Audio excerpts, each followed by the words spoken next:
మత్తయి సువార్త 13వ అధ్యాయము 18 నుండి 22వ వచనం వరకు చదువుకుందాం. విత్తువాని గూర్చిన ఉపమాన భావం వినుడి. ఎవడైనను రాజ్యమును గూర్చియు రాజ్యమును గూర్చిన వాక్యము వినియు గ్రహింపకయుండగా దుష్టుడు వచ్చి వాని హృదయములో విత్తబడిన దానిని ఎత్తుకొని పోవును. త్రోవ ప్రక్కన విత్తబడిన వాడు వీడే. రాతి నేలను విత్తబడిన వాడు వాక్యం విని వెంటనే సంతోషంతో దానిని అంగీకరించువాడు. అయితే అతనిలో వేరు లేనందున అతడు కొంతకాలము నిలుచును, కానీ వాక్యము నిమిత్తము శ్రమైనను హింసైనను కలువగానే అభ్యంతరపడును. ముండ్ల పొదలో పడిన వాడు వాక్యము వినువాడే గాని ఐహిక విచారమును ధనమోహమును ఆ వాక్యము అణచివేయును. కనుక వాడు నిష్ఫలుడవును. మంచి నేలను విత్తబడిన వాడు వాక్యం విని గ్రహించువాడు. అట్టివారు సఫలులై ఒకడు 100 ఒకడు 60 ఒకడు 30 ఫలించునను. చాలా చిన్న ప్రార్థన చేస్తాను. మహాపరిశుద్ధుడా, దయగల తండ్రి, స్తోత్రం నాయన. చదవబడిన వాక్య భాగాన్ని బట్టి నేను స్తుతిస్తున్నాను. వాక్యం మీది, మీరు వాక్యమై ఉన్న దేవుడు కనుక మీ వాక్యం ద్వారా నాతో మాతో మాట్లాడండి నాయన. మీ వాక్యపు వెలుగులోనికి, మీ వాక్యం సాధనలోనికి మమ్మల్ని నడిపించండి. మీ వాక్యం ద్వారా నన్ను మమ్మల్ని సంధించమని, వాక్యం మీది, మీరు వాక్యమై ఉన్న దేవుడు కనుక మీ దయగలిగిన హస్తములకు మమ్మల్ని మేము సమర్పించి ప్రార్థించి వేడుకుంటున్నాము తండ్రి. ఆమేన్. మనకందరికీ తెలిసినటువంటి వాక్య భాగం ఇది. యేసు ప్రభువారు ఒక ఉపమానాన్ని చెప్పారు. అంతకు ముందు 13వ అధ్యాయం మొదటి 5 వచనాలు చదివితే మీకు అర్థమవుతుంది. అంతకుముందు ఒక ఉపమానాన్ని చెప్పారు. ఏంటి ఆ ఉపమానం అంటే, విత్తువాడు విత్తుటకు బయలు వెళ్ళెను. వాడు విత్తుచుండగా కొన్ని విత్తనములు త్రోవ ప్రక్కన పడెను, కొన్ని విత్తనములు రాతి నేలన పడెను, కొన్ని విత్తనములు ముండ్ల పొదలలోను గచ్చ పొదలలోను పడెను, ఇంకా కొన్ని విత్తనములు ఎక్కడ పడ్డాయంట, మంచి నేలను పడ్డాయి. ఈ ఉపమానాన్ని ప్రభువైన యేసుక్రీస్తు ప్రభువారు ఒక ప్రసంగంలో అనేక వేల మందిని ఉద్దేశించి ఈ యొక్క ఉపమానాన్ని ఆయన చెప్పారు. ఉపమానం ఎప్పుడు భూలోకపు కథ కలిగి పరలోకపు అర్థాన్ని ఇచ్చేటువంటిది. ఉపమానం అనగా భూలోకపు కథ, పరలోకపు అర్థాన్ని ఇచ్చేటువంటిది ఉపమానం. ఈయన ఇలాగ ఉపమానాలు చెప్తా ఉంటే ఆనాటి చాలా మంది యూదులు యేసు ప్రభువుని వెంబడించడానికి పూనుకున్నారు. కారణం ఏంటయ్యా అంటే, ఆయన కథలు బాగా చెప్తాడని. ఏం చెప్తాడని? కథలు బాగా చెప్తాడని యేసు ప్రభువుని వెంట అనేక మంది వచ్చేటువంటి వారు. అందుకే ఆయన చెప్పేటువంటి ఈ కథలు, ఈ ఉపమానాలు విన్న అనేక మంది కూడా, కొంతమంది జ్ఞానవంతులు కూడా ఏమనుకుంటారంటే, వీడు ఇంత చక్కగా ప్రజలకు కథలు చెప్తూ, ఇంత ఉపమాన రీతిగా చెప్తూ ప్రజలను ఇంత బాగా ఆకర్షిస్తున్నాడు, ఇంతటి పాండిత్యము వీరికి ఎక్కడిది అని కూడా కొంతమంది మత పెద్దలు, జ్ఞానవంతులు కూడా యేసు ప్రభువుని గురించి అనుకున్నారు. ఇంతటి పాండిత్యం వీరికి ఎక్కడిది అని అన్నారు. కారణం ఏంటంటే, ఆయన చెప్పినటువంటి ఈ ఉపమానాలే. ఆయన చెప్పినటువంటి ఈ ఉపమానంలో నుండి ఈ దినమున మనము త్రోవ ప్రక్కన పడిన విత్తనం గురించి మాట్లాడబోతా ఉన్నాం. ఈ త్రోవ ప్రక్కన పడినటువంటి విత్తనం గురించి దేవుడు ఒక మాట అన్నాడు. ఏమన్నాడు ఆయన? త్రోవ ప్రక్కన పడిన విత్తనం ఏదనగా వాక్యం విని, వాక్యం వింటారు కానీ ఏం లేదట, గ్రహింపకలుగుతున్నందున దుష్టుడు వచ్చి, అనగా అపవాది వచ్చి వాని హృదయంలో విత్తబడిన వాక్యాన్ని ఏం చేస్తాడు? ఎత్తుకొని పోతాడు. ఇప్పుడు మనం ధ్యానించబోయేటువంటి అంశం కూడా అదే. అపవాది మన హృదయంలో విత్తబడినటువంటి వాక్యాన్ని ఎట్లా ఎత్తుకుపోతాడు? ఇది ఒక ప్రశ్న మనం వేసుకుంటున్నాం ఈరోజు. ఆయన ఇచ్చినటువంటి వాక్యాన్ని, దేవుడు ఇచ్చినటువంటి వాక్యాన్ని అపవాది ఎలా వచ్చి ఎత్తుకొని పోతాడు, దుష్టుడు ఎలా వచ్చి ఎత్తుకొని పోతాడు, ఎందుకు వాడు ఎత్తుకొని పోతాడు అనే విషయాన్ని కూడా మనం ధ్యానం చేయాలి. ఎందుకంటే ఎందుకు వాడు త్రోవ పక్కన పడినటువంటి విత్తనాన్ని ఎత్తుకొని పోతాడంటే, ఇక్కడ ఒక విషయాన్ని మనం గమనించాలి. విత్తనము ఎంత త్రోవ ప్రక్కన పడ్డా కూడా వర్షం వచ్చింది అనుకోండి, ఆ విత్తనానికి బలం వచ్చి మొలకెత్తి తిరిగి ఓ మొక్కై చక్కగా ఫలించడానికి దానికి కూడా అవకాశం ఉంది. అందుచేత త్రోవ ప్రక్కమైనటువంటి విత్తనము ఈ రోజు కాకపోయినా రేపైనా కూడా అది ఫలిస్తుంది. అది మొలకెత్తి అది మన హృదయంలో జీవాన్ని కలుగజేస్తుందని చెప్పి అపవాది త్రోవ పక్కన పడిన విత్తనాన్ని ఆలస్యం చేయకుండా ఏం చేస్తాడంట? ఎత్తుకొని పోతాడు. అది వాడు ఎత్తుకొని పోవడానికి కారణం. ఇంతకు ఎలాగో ఎత్తుకొని పోతాడు అనే విషయాన్ని కూడా మనం బాగా గమనించాలి. మనసుకు కొన్ని విషయాలు, ప్రభు నాకు బయలుపరిచిన కొన్ని విషయాలు నేను మీ ముందు పెడతాను, మీరు వాటినే తీసుకోమని నేను ఆజ్ఞాపించను. కానీ వాటి ద్వారా అపవాది ఎలాగో మన హృదయంలో విత్తబడిన దేవుని వాక్యాన్ని ఎత్తుకొని పోతాడు అనే విషయాన్ని కొంచెం అర్థం చేసుకోమని ప్రేమతో మనవి చేస్తా ఉన్నాను. రండి మన ముందు ఆదికాండం 3వ అధ్యాయం.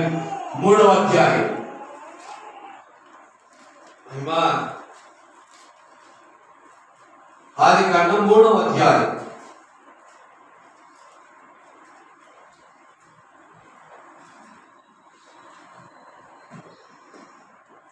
మొదటి నుండి చదివితే చాలా చక్కగా అర్థమవుతాం. నాకు అందరికి తెలిసిన విషయం కనుక 5-6 వచనం మాత్రం చదువుకొని ముందుకు వెళ్ళిపోదాం. 4, 5, 6. అందుకు సర్పము, మీరు చావనే చావరు, ఏలయనగా మీరు వాటిని తెలియదనమా మీ కన్నులు తెరవబడనియు మీరు మంచి చెడ్డలు ఎరిగిన వారై దేవతల వలె ఉందని దేవునికి తెలియదని స్త్రీతో చెప్పగా, స్త్రీ ఆ వృక్షం ఆహారములకు మంచిదియు కన్నులకు అందమైనది వివేకమిచ్చు రమ్యమైనది ఉన్నట్టు చూచినప్పుడు ఆమె దాని ఫలములను కొన్ని తీసుకొని తిని తనతో పాటు తన భర్తకు ఇచ్చాడు, అతడు కూడా తినడు.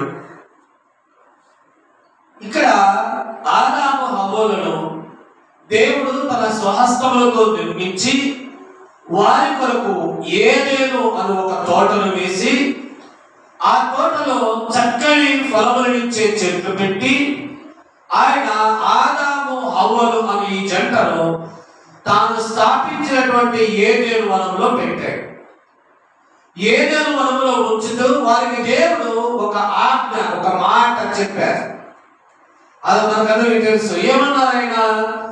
ఈ తోట చెట్ల ఫలములన్నిటినీ నీవు తినవచ్చును, తోట మధ్యనున్న మంచి చెడ్డుల తెలివినిచ్చు ఆ తోట మధ్యలోని చెట్టు ఫలములను మీరు తినకూడదు, వాటిని తినదినమున నిశ్చయముగా మీరేం చేస్తారన్నారు? చస్తారు అని దేవుడు ఆజ్ఞాపించాడు. బాగా గమనించండి. దేవుడు ఆదాము హవ్వలకు ఆజ్ఞాపించిన మాట ఏంటి? తోటలో ఉన్న చెట్ల ఫలములన్నిటినీ తినండి, తోట మధ్యనున్న చెట్టు ఫలములను మీరు తినకూడదు అని ఆయన ఆజ్ఞాపించాడు. వీరు బాగానే దేవుని ఆజ్ఞను కొంతకాలము మేరకుండా పాటించారు. సాతాను ఎలా వచ్చి మనలో విత్తబడినటువంటి త్రోవ ప్రక్కన విత్తబడినటువంటి వాక్యాన్ని ఎలా ఎత్తుకొని పోతాడనే విషయాన్ని నేను చెప్తున్నాను. ఇక్కడ అపవాది ఏం చేశాడంటే, ఈ హవ్వకు దేవుడిచ్చినటువంటి ఆజ్ఞను మీరేటట్టుగా హవ్వను ఆ అపవాది ఏం చేశాడు? పొగడుతూ ఉన్నాడు.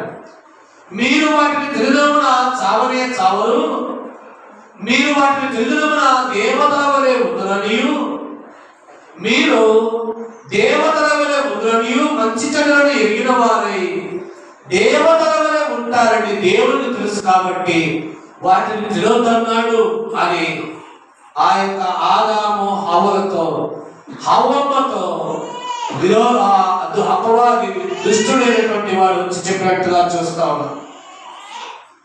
కాబట్టి గమనించండి, దేవుని ఆజ్ఞ విషయంలో అనేకులు వినేవారుగా ఉన్నారు కానీ వాటిని గ్రహింపలేకపోవడం చేత వాటిని సాతాను అనగా అపవాది వచ్చి ఏం చేస్తున్నాడంట, ఎత్తుకొని పోతా ఉన్నాడు. ఎలా ఎత్తుకొని పోతా ఉన్నాడు?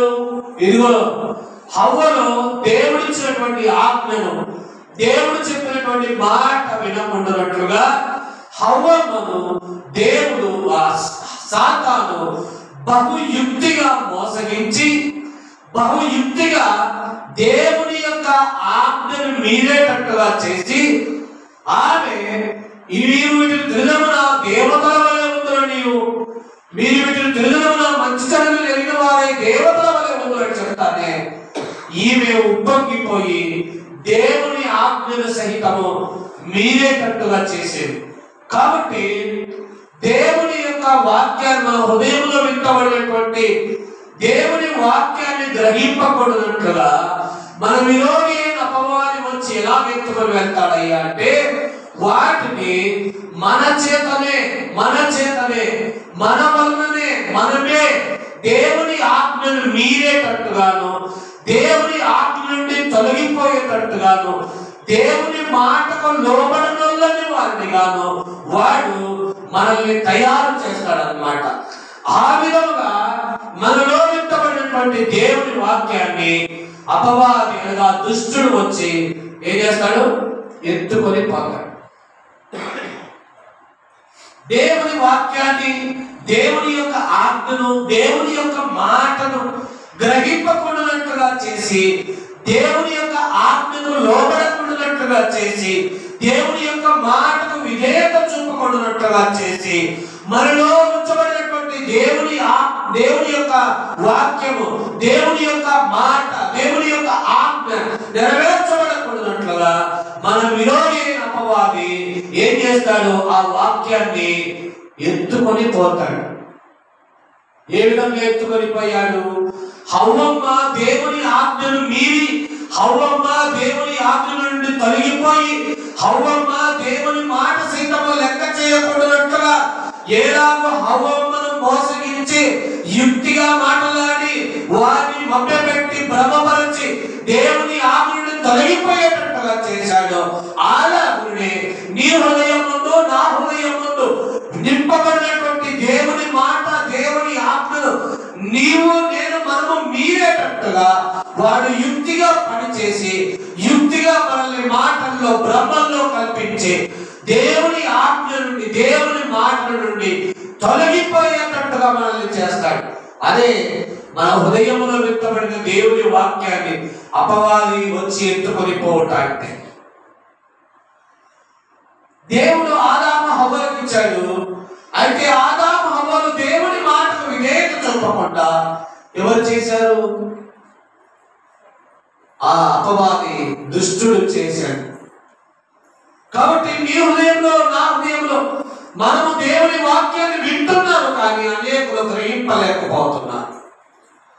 ఆ గ్రహింపు లేకపోతే, ఆ విధేయత నీవు చూపకపోతే, ఆ విధముగా దేవుని ఆజ్ఞకు దేవుని మాటకు నీవు లోబడకపోతే అపవాది నీలో విత్తబడినటువంటి దేవుని ఆజ్ఞ దేవుని మాటను ఏం చేస్తాడు, మరొక మార్గంలోకి ఎత్తుకొని పోతాడు అన్నమాట. అందువలన ఆ విత్తనం ద్రోపకన పడినప్పటికీ అది ఏదో ఒక రోజున మంచి వర్షం కురిసినప్పుడు దానికి బలం వచ్చి జీవం వచ్చి తిరిగి అది మరి మొలకెత్తి అనేకులకు జీవం పోసేటట్టుగా విత్తనం ఎలా అయితే తయారవుతుందో ప్రతి మానవుని జీవితంలో విత్తబడినటువంటి దేవుని వాక్యం అవి ద్రోపకన పడినవైనా సరే ఒక దినమున అవి ఫలించే అవకాశం ఉంది. కాబట్టి అవి మరెన్నటికీ మానవుని హృదయంలో ఫలింపకూడనట్టుగా మన విరోధి అయిన అపవాది వచ్చి వాటిని ఏం చేస్తున్నాడు, ఎత్తుకొని పోతా ఉన్నాడు. ఏ విధంగా ఎత్తుకొని పోయాడు? హవ్వ జీవితంలో దేవుడిచ్చిన ఆజ్ఞను మీరే కట్టుగా చేసి ఎలాగ ఎత్తుకొని పోయాడు అలాగున ఎత్తుకొని పోతాడు అన్నమాట మానవుని జీవితంలో. రెండవదిగా మన విలోకి అపవాది మనలో వ్యక్తపడిన దేవుడి వాక్యాన్ని ఎలా ఎత్తుకొని పోతాడో రెండవ విషయాన్ని కూడా నేను చెప్పిన త్వరగా ముందుకు వెళ్ళిపోతాను. సమూయేలు గ్రంథం, మొదటి సమూయేలు గ్రంథం 15వ అధ్యాయం.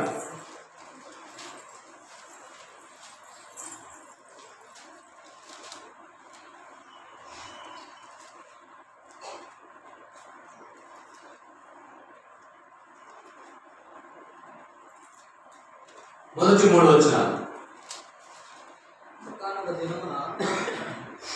ఒకానొక దినమున సమూయేలు సౌలును పిలిచి, యెహోవా ఇశ్రాయేలీయులకు తమ జనుల మీద నిన్ను రాజుగా అభిషేకించుటకై నన్ను పంపెను. యెహోవా మాట వినుము. సైన్యములకు అధిపతియగు యెహోవా సెలవిచ్చినదేమనగా, అమాలేకీయులు ఇశ్రాయేలులకు చేసినది నాకు జ్ఞాపకమే.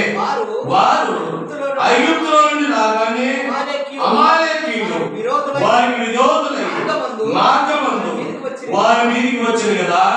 కాబట్టి నీవు పోయి కనికరింపక అమాలేకీయులను హతము చేయుచు పశువులనేమి, పురుషులనేమి, స్త్రీలనేమి, బాలులనేమి, పసిపిల్లలనేమి, ఎద్దులనేమి, గొర్రెలనేమి, ఒంటెలనేమి, గాఢములనేమి అన్నిటిని హతము చేసి వారికి కలిగినంతయు బొత్తిగా పాడు చేసి అమాలేకీయులను నిర్మూలన చేయమని ఎవరితో చెప్పాడు? రాజైన సౌలుతో సమూయేలు ప్రవక్త చెప్పాడు. దేవుడు సెలవిచ్చి ఉన్నాడు అన్నాడు. యెహోవా సెలవిచ్చినదేమనగా అని చెప్తూ చెప్పాడు. ఇది దేవుని మాట, దేవుని ఆజ్ఞ. సౌలు ఇప్పుడు ఎవరి మీదకి యుద్ధానికి వెళ్ళాలి? అమాలేకీయుల మీదకి యుద్ధానికి వెళ్ళి ఏం చేయాలట? ఆ దేశంలో ఉన్నటువంటి ఎద్దులను, గొర్రెలను, గాడిదలను, గాఢములను, ఒంటెలను, పిన్నలను, పెద్దలను, స్త్రీలను, పురుషులను అందరినీ కూడా హతమార్చమని దేవుని యొక్క ఆజ్ఞ. సౌలు దేవుని ఆజ్ఞ ప్రకారము అమాలేకీయుల మీదకి యుద్ధానికి అయితే వెళ్ళాడు, కానీ ఏం చేశాడు? దేవుని ఆజ్ఞ ప్రకారము తాను ఆజ్ఞాపించిన దాని చొప్పున చేయకుండా ఏం చేశాడు? చూడండి 9వ వచనం. సౌలును జనులను కూడి అగగును, గొర్రెలలోను, ఎడ్లలోను, త్రొవ్విన గొర్రె పిల్లలైన మొదలైన వాటిలోను మంచి వాటిని నిర్మూలన చేయక కడగా నుంచి పలుకురాని నీచ పశువులన్నిటిని నిర్మూలన చేసేది. అప్పుడు యెహోవా వాక్కు సమూయేలునకు ప్రత్యక్షమై ఇలాగ సెలవిచ్చాడు. గమనించండి, సౌలు ఎందుకు పంపించాడు? అమాలేకీయులు ఇశ్రాయేలుకు చేసిన ఆ దుర్మార్గ కార్యాలని నాకు తెలుసు, వారి మీద ఇశ్రాయేలీయులు పగ తీర్చుకున్నట్టుగా వారి దేశంలోని చిన్నలను, పెద్దలను, పశువులను దేన్ని విడిచిపెట్టగా హతము చేసి రమ్మని సౌలును పంపితే సౌలు ఏం చేశాడంట? అమాలేకు రాజుకు ఓగగును సజీవంగా పట్టుకున్నాడు. అత మాత్రమే కాదు, సౌలును అతని జనులందరూ ఏం చేశారంట? గొర్రెలను, ఎద్దులను, క్రొవ్విన గొర్రె పిల్లలను మొదలైన వాటన్నిటిలో ఉంది క్రొవ్విన వాటిని పక్కన పెట్టి పనికిరాని నీచ వస్తువులన్నింటిని ఏం చేశారంట? నిర్మూలన చేశారు.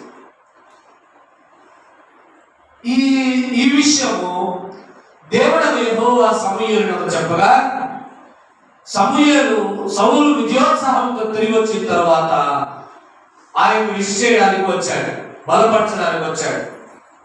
వచ్చిన వెంటనే చూడండి 13వ అధ్యాయం. తరువాత సౌలునొద్దకు రాగా సౌలు యెహోవా వలన నీకు ఆశీర్వాదం కలుగుగాక, యెహోవా ఆజ్ఞను నేను నెరవేర్చినగా సమూయేలు అలా గొర్రెల అరుపులను ఎట్ల రంకెలను ఎక్కడివి అని అడిగాడు. అందుకు సౌలు అమాలేకీయుల యొద్ద నుండి జనులు వీటిని తీసుకుని వచ్చిరి, నీ దేవుడైన యెహోవాకు బలినర్పించుటకు జనులు గొర్రెలలోను ఎడ్లలోను మంచి వాటిని ఉండనిచ్చిరి, మిగిలిన వాటన్నిటిని మేము నిర్మూలము చేసేటివి అన్నాడు. దేవుడు ఏం చెప్పాడు?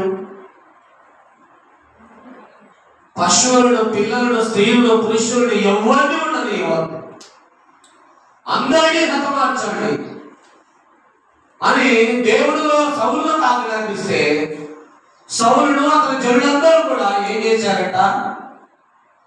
క్రొవ్విన వాటిని పక్కన పెట్టి నీచమైన వాటన్నిటిని సంహరించి తీసుకొని వచ్చారు. సమూయేలు వచ్చి ఏమయ్యా అంటే, దేవుడు నిన్ను ఆశీర్వదించుగాకయ్యా, మేము నీవు చెప్పినట్టుగా, నీవు ఆజ్ఞాపించినట్టుగా దేవుని ఆజ్ఞలను నెరవేర్చినాము అని అంటానే. సమూయేలు అన్నాడట, అలాగైతే నాకు వినవడుచున్న ఆ గొర్రెల అరుపులు ఏమిటి, ఆ ఎద్దుల యొక్క రంకెలు ఏమిటని అడిగితే సౌలు ఏమన్నాడయ్యా, అవి నీ దేవుడైన యెహోవాకు బలి అర్పించుటకు అన్నాడు. ఎవరికి బలి అర్పించడానికంట? అయ్యా, ఆయనకు బలి కావాలి. ఇలాగున అమాలేకు దేశంలో క్రొవ్విన వాటిని తనకు అర్పించాలంటే దేవుడు ముందే సౌలునకు తెలియజెప్పి ఉండేవాడు కాడా? దేవుడు ముందే సౌలునకు చెప్పి, ఇదిగో ఇలాగున క్రొవ్విన వాటిని తీసుకొచ్చి నా కొరకు బలిగా అర్పించమని చెప్పి ఉండేవాడు కాదా? అయితే సౌలు ఆ మాటను, దేవుని ఆజ్ఞను నెరవేర్చడం మానేసి దేవుని ఆజ్ఞ నుండి తొలగిపోయి సమూయేలు వచ్చి అడిగిన తర్వాత ఏమంటున్నాడు? ఆ ఎద్దుల అరుపులు, గొర్రెల అరుపులు ఏంటయ్యా అంటే ఏమంటాడు? అవి నీ దేవుడైన యెహోవాకు బలి ఇచ్చుటకు. ఎవరు అడిగారు? అందుకు సమూయేలు ఏమన్నాడంటే 22వ వచనం, అందుకు సమూయేలు తాను సెలవిచ్చిన ఆజ్ఞను ఒకడు గైకొనుట వలనను యెహోవా సంతోషించునట్లు ఒకడు దహన బలులను బలులను అర్పించడం వలన ఆయన సంతోషించిన ఆలోచించును. బలులు అర్పించడం కంటే ఆజ్ఞను గైకొనుటయు పొట్టేళ్ల క్రొవ్వు అర్పించడం కంటే మాట వినుటయు శ్రేష్ఠ. ఏం వినుట శ్రేష్ఠ? మాట వినుట శ్రేష్ఠ. సౌలు ఏం చేశాడు? మాట మాత్రం వినలే, మాట మాత్రం గ్రహించలే. ఏం చేస్తా ఉన్నాడు? మాట మాత్రం వినుకోకుండా తానేదో గొప్పగా సాధించినట్టుగా చెప్పుకున్నాడు, తానేదో మరి దేవుని ఆజ్ఞలు నెరవేర్చినట్టుగా చెప్పుకున్నాడు. కానీ అపవాది వాని హృదయాన్ని ఏం చేశాడంటయ్యా? దేవుని ఆజ్ఞ నుండి మీరేటట్టుగా చేశాడు. అపవాది మన హృదయంలో విత్తబడిన దేవుని ఆజ్ఞను, దేవుని మాటను ఎలాగెత్తుకొని పోతాడంటే, ఇదిగో మన సొంత ఉద్దేశాలు మనం నెరవేర్చుకునేటట్టుగా చేస్తాడు. దేవుని ఆజ్ఞను దేవుడు ఆజ్ఞాపించినట్టుగా నెరవేర్చే వారంగా ఉండకుండా వాటిని తమ సొంత అభిప్రాయాలకు, తమ సొంత యోచనలకు, సొంత ఆలోచనలకు, తమ స్వచిత్తమునకు, తమ స్వీయ సంతోషమునకు కారణాలుగా చేసుకొని, ఇదిగో దేవుని ఆజ్ఞ ఇలా చెప్పింది కదా అని అనేకులు ఈనాడు చెప్పేవారుగా ఉన్నారు. కాబట్టి నీవు నేను త్రోవ పక్కబడిన విత్తనము ఏనాటికైనా ఫలిస్తుందని మన విరోధి అయిన అపవాది త్వరగా ఆలస్యం చేయకుండా వాటిని ఎత్తుకొని పోతున్నాడు. ఎలాగయ్యా అంటే, నీలో నాలో దేవుడు ఆజ్ఞాపించిన ఆజ్ఞ నెరవేర్చకున్నట్టుగా నీ సొంత చిత్తాన్ని, నీ సొంత ఉద్దేశాన్ని, నీ సొంత ఆలోచనను నీవు నెరవేర్చుకొని, ఇదిగో ఇది దేవుని కొరకు నేను చేసిన అని చెప్పుకునేటట్టుగా నీలో అట్టి మనస్సు, అట్టి హృదయాన్ని కలుగజేస్తూ నీలో విత్తబడిన దేవుని ఆజ్ఞ, దేవుని మాట అపవాది ఎత్తుకొని పోతా ఉన్నాడు.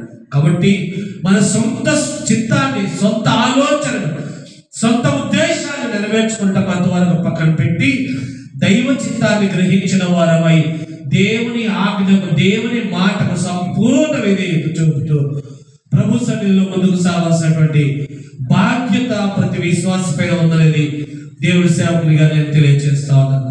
మరొక వ్యక్తిని మాత్రం నేను చూపించిన త్వరగా ముగించేస్తాను. ఆ వ్యక్తి ఎవరో కాదు, భక్తుడైన యోనా. భక్తుడైన యోనా, యోనా గ్రంథం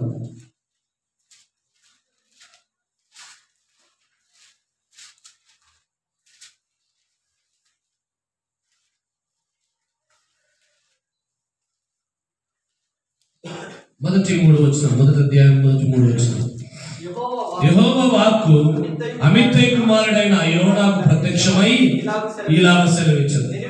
నినివే పట్టణస్థుల దోషము నా దృష్టికి ఘోరమైన కనుక నీవు లేచి నినివే పట్టణమునకు పోయి దానికి దుర్గతి కలుగునని ప్రకటింపము. అయితే యెహోవా సన్నిధిలో నుండి తర్షీషు పట్టణమునకు పారిపోవలనని యోనా యొప్పేకు పోయి తర్షీషునకు పోవు ఒక ఓడను చూచి ప్రయాణకు కేవు ఇచ్చి యెహోవా సన్నిధిలో నిలవబడక ఓడవారితో కూడా తర్షీషునకు పోవుటకు ఏం చేశాడు? యోనాకు దేవుడిచ్చిన ఆజ్ఞ ఏమిటి? నినివే పట్టణానికి వెళ్ళు. ఎందుకు వెళ్ళమన్నాడు? ఆ పట్టణపు దుస్థితి ఘోరంగా ఉంది. నేను వారి పాపాన్ని చూచి ఓర్వలేకపోతున్నాను. నువ్వు వెళ్ళి నీ పట్టణంలో దుర్గతి కలబోతా ఉంది, మారు మనసు పొందండి అని వారికి ప్రకటించిపోయా అని యోనాను పంపితే యోనా దేవుని సన్నిధిలో నుండి బయటకు వచ్చి ఏం చేశాడంట? నినివే పట్టణానికి పోకుండా తర్షీషు ఓడ ఎక్కి దేవుని సన్నిధి నుండి ఏం చేయాలనుకున్నాడంట? పారిపోవాలని అనుకున్నాడు.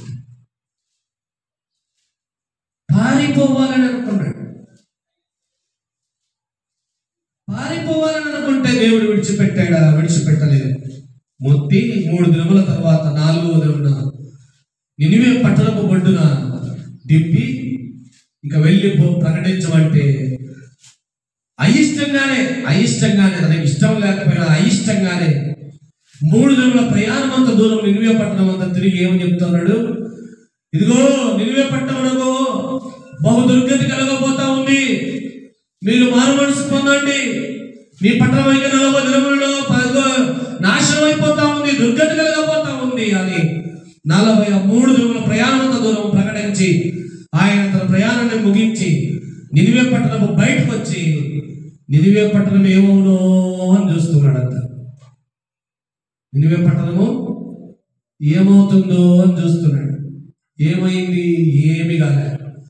నినివే పట్టణస్థులందరూ భక్తులకు యోనా ప్రకటించిన విధముగా వారు దేవుని వైపు తిరిగి తమ దోషములను తమ దేవుని ఎదుట ఒప్పుకొని రాజు నుండి సామాన్యుని వరకు గోనె పట్ట కట్టుకొని బోర్ల పంచుకొని, దేవా మా దోషములను క్షమించండి, మా పాపములను క్షమించండి, మా అతిక్రమములను క్షమించండి ఆమె తన దేవుని వైపు ఎలుగెత్తి మొరపెట్టి ప్రార్థన చేసి తమ పట్టణం మీదకి కలగబో దుర్గతి, తమ పట్టణం మీదకి రాబో ఉగ్రత, తమ పట్టణం మీదకి వచ్చునని దేవుడు ఆజ్ఞాపించిన ఆ ఉగ్రత కలగకూడనట్లుగా దేవుడే తన మనస్సు మార్చుకునేటట్టుగా వీళ్ళందరూ తమ హృదయాలు మార్చుకొని మనస్సు మార్చుకొని దేవుని వైపు చూచి దేవుని చిత్తాన్ని నెరవేర్చడానికి పూనుకొని తమ చెడు కార్యములన్నింటినీ మానివేసి తమ దుష్టతలన్నింటినీ విడిచిపెట్టి పరిశుద్ధ హృదయమై దేవుని వైపు చూచి తండ్రి అని తమ దేవుని వైపు చూడగా ఆయన వారికి చేయుదురన్న కీడు చెయ్యక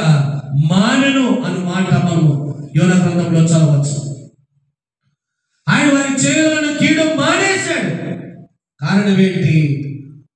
యోనా దేవుని ఆజ్ఞను నెరవేర్చినందువలన, దేవుని మాట నెరవేర్చినందువలన తాను దేవుని ఆజ్ఞ నుండి పారిపోవాలని చూశాడు. దేవుడు విడిచిపెట్టక తీసుకొని వచ్చి అప్పగించాడు. యోనా ప్రకటిస్తే నినివే పట్టణస్థులందరూ మారు మనసు పొంది తమ చెడు కార్యాలు దుష్ట కార్యాలు అన్నిటినీ మానేసి శుద్ధ హృదయులై దేవుని వైపు తిరిగి దేవా మమ్మల్ని క్షమించమని అడిగితే రాబో ఉగ్రత నుండి నినివే పట్టణస్థులందరూ ఏం చేశారయ్యా? తప్పించుకున్నారు.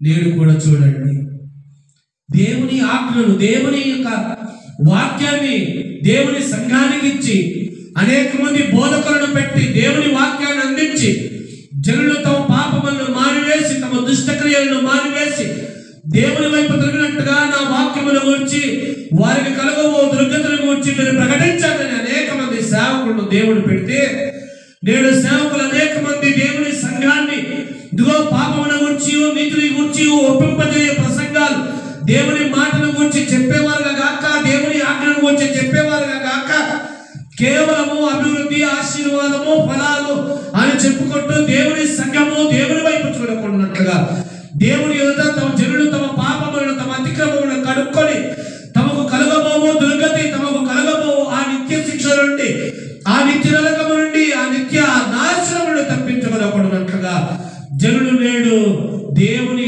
ఆజ్ఞను ఏం చేస్తా ఉన్నారు? మీరిపోతా ఉన్నారు. అనేక హృదయాల్లో విత్తబడిన దేవుని వాక్యాన్ని ఏం చేస్తా ఉన్నాడు? అపవాది ఎత్తుకొని బోధకులను కూడా ఎత్తుకొని పోతా ఉన్నాడు. ఎందుకంటే జనులకు ఈ వాక్యము వినిపింపబడితే, ఈ వాక్యము బోధింపబడితే, వారు ఈ వాక్యాన్ని గ్రహిస్తే, ఈ వాక్యానుసారంగా తమ జీవితాన్ని కట్టుకుంటే, ఈ వాక్యం వారి హృదయాల్లో మొలకెత్తి ఫలించిందంటే వారు తమ పాపములను ఒప్పుకొని తమ దోషములను విడిచిపెట్టి తమ దుష్టక్రియలను మానివేసి పరిశుద్ధ హృదయాలు దేవుని వైపు తిరిగితే వారందరూ దేవునితో కూడా ఉన్నట్టుకు వెళ్ళిపోతారు. ఇక నా కొరకు ఎవరు ఉంటారని అపవాది వేదన పడుతున్నాడు, తొందర పడుతున్నాడు. అందుకే అనేకుల జీవితాల్లో విత్తబడుతున్న దేవుని వాక్యము ఫలింపకుండానట్లుగా అవి ద్రోపకలు పడి ఉన్నందు చేత వెంటనే వచ్చి వాడు ఏం చేస్తా ఉన్నాడు? ఆలస్యము చేయకుండా ఎత్తుకొని పోతా ఉన్నాడు. ఆఖరికి బోధకులను కూడా ఏం చేస్తా ఉన్నాడు? ఎత్తుకొని పోతా ఉన్నాడు. నినివే పట్టణానికి కలుగబో దుర్గతి గురించి ప్రకటించిపోయా అంటే యోనా భక్తుడు ఎట్లా ప్రకటించాడు? సంతోషంగా ప్రకటించలే, అయిష్టంగానే. నేను పారిపోయి ఈ పట్టణస్తులకు ఎక్కడ చెప్తావు? వాళ్ళ అన్యాయస్తులు, దుర్మార్గులు, వారి ఇశ్రాయేలుకు చేసిన కీడు అంతింత కాదు, వారికి అటువంటి దుర్గతి కలగవలసిందే అని యోనా తన మనసులో అనుకుంటే దేవుడు యోనా హృదయాన్ని మార్చి దేవుడి వాక్యాన్ని ప్రకటిస్తే ఎంతమంది మారిపోయారు? పట్టణం అంతా మారిపోయారు. నేడు దేవుని వాక్యాన్ని ఇలాగ ప్రకటించండి, నా సత్యమును అనేకులకు తెలియచేయండి, నా మరణ సువార్తను అనేకులకు ప్రకటించండి. దేవుడు అనేక మంది సేవకులు పురికొల్పితే వీరు జనాలను పోగు చేస్తున్నట్టు కొరకు ఆశీర్వాదం, ఫలాలు, దీవెనలను చెప్పుకుంటూ దేవుని ప్రజలు దేవుని వైపు తిరగకుండానట్లుగా వీరి హృదయాల్లో ఇవ్వబడిన విత్తబడిన వాక్యాన్ని సైతము అపవాది ఏం చేస్తా ఉన్నాడు? ఎత్తుకొని పోతా ఉన్నాడు. ఏం తెలుసయ్యా? దేవుని ఆజ్ఞ, దేవుని మాట మన హృదయంలో ఉంటే అది ఎంత ఫలిస్తుందో ఎవరికి ఎరుక? యోనా అయిష్టంగానో ఇష్టంగానో 3 దినముల ప్రయాణం అంత దూరం దేవుడు ఆజ్ఞాపించిన మాటలు తెలియజెప్పగా నినివే పట్టణమే రక్షింపబడింది. తమ కలుగబో కీడు నుండి వారందరూ తప్పించబడ్డారు. నేడు నీవు నేను బోధించే ప్రకటించే ఈ దేవుని మాట ఎన్నటికీ వ్యర్థం కాదు. వాటిని అపవాదం వచ్చి ఎత్తుకొని పోకుండాట్టుగా నీ హృదయాల్లో వాటిని గ్రహించుకోవాలి. దేవుని వాక్యం యొక్క విలువ, దేవుని వాక్యపు సామర్థ్యం ఏమిటో నీవు నేను మనం ఎరుగం. హవ్వను అపవాది సమీపించినప్పుడు తాను చెప్పి ఉండాల్సింది, ఆయనే తోటలో మమ్మల్ని పెట్టాడు, ఆయనే తోట చెత్త ఫలమన్నిటిని తినమన్నాడు, తోట మధ్యలో చెట్టు ఫలమని తినవద్దు అన్నాడు, ఆయనే ఒక రోజున వాటిని తినమన్న రోజున తింటాంలే అని చెప్పి ఉండవలసింది. కానీ అలాగ చెప్పలేదు. రోపక్కబడిన విత్తనాన్ని అపవాది వచ్చి ఏం చేస్తాడంట? శీఘ్రంగా ఎత్తుకొని పోతాడు. ఎందుకంటే మళ్ళీ ఏదైనా ఒక వర్షం వచ్చి ఆ విత్తనము ఫలించి అభివృద్ధి పొందుతుందేమో అని వారి బాధ, వారి మంట, వారి మంట. నీవు నేను తిప్పికొట్టే వారముగా ఉండి దేవుని వాక్యాన్ని విని విడిచిపెట్టు వారముగా కాక దేవుని వాక్యాన్ని గ్రహించిన వారమై దేవుని వైపు చూస్తూ ఆయన సన్నిధిలో ముందుకు సాగిపోదాం. దేవుడి కొద్ది మాటలను దీవించుగాక.